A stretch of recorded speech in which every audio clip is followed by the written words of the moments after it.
हमारे घरों में दिखने वाला छोटा सा चूहा कितनी बड़ी तबाही ला सकता है, शायद ही हमने कभी सोचा हो। लेकिन यही चूहे दो देशों के बीच चल रही जंग में बड़ी आफत बन चुके हैं। CNN के एक रिपोर्ट में दावा किया गया है कि रूस यूक्रेन मोर्चे पर तैनात सैनिकों में चूहों की वजह से संक्रमण फैल रहा है।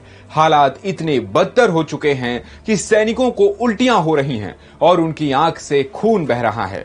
गद्दे और तकिए के नीचे चूहे, कोट की जेब में चूहे, जूतों के अंदर चूहे और न जाने कहां कहां। रिपोर्ट में यूक्रेनी सैनिक के हवाले से बताया गया कि उनकी बटालियन दक्षिणी जापोरिजिया में लड़ाई के दौरान माउस महामारी से घिर गई।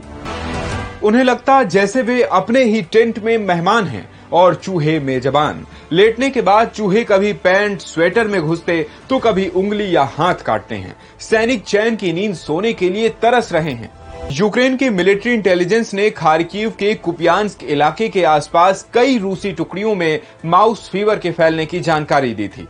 रिपोर्ट में बताया गया कि ये बीमारी इंसानों में चूहों के मल की धूल में सांस लेने या उसके मल के गलती से पेट में चले जाने से होती है।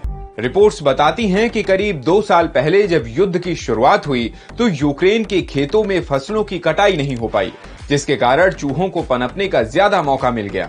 दूसरा कारण है युद्ध के लिए बनाए गए ट्रेंच, जिसमें सैनिकों के रहने, खाने और युद्ध का सामान होता है। खाई के अंदर चूहों को खाने और रहने का इंतजाम मिल गया। सर्दियों का मौसम उनके रिप्रोडक्शन साइकिल के लिए भी अच्छा होता है, जिससे चूहों की संख्या तेजी से बढ़ती गई। युद्ध के दौरान फैली गंदगी और लाशों के ढेर की वजह से चूहों को उनके अनुकूल माहौल मिल गया। एक्सपर्ट बताते हैं कि यही हालात अब रूस यूक्रेन युद्ध के बीच भी बन चुके हैं, जिनमें जहर छिड़कना, अमोनिया छिड़कना, यहां तक कि प्रार्थना करना भी शामिल है। लेकिन चूहों पर सभी प्रयास बेकार हैं। कुछ यूक्रेनी सैनिकों ने यह सोचकर बिल्ली तक साथ रखी कि शायद चूहे चले जाएंगे, लेकिन ये तरीका भी बेअसर रहा।